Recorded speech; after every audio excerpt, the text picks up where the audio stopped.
Uma vez, quando eu era pequena, eu estava brincando com as minhas amigas quando eu tinha 5 anos.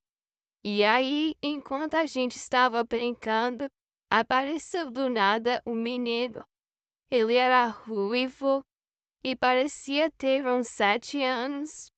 E aí, ele estava com a testa cheia de sangue.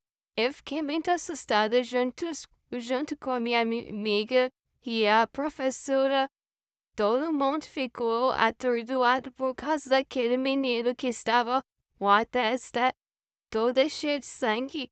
A gente descobriu que ele tinha subido no moinho que tinha lá na escola e ele acabou caindo. E aí, quando ele caiu de cabeça em cima do chão, que era como uma rua que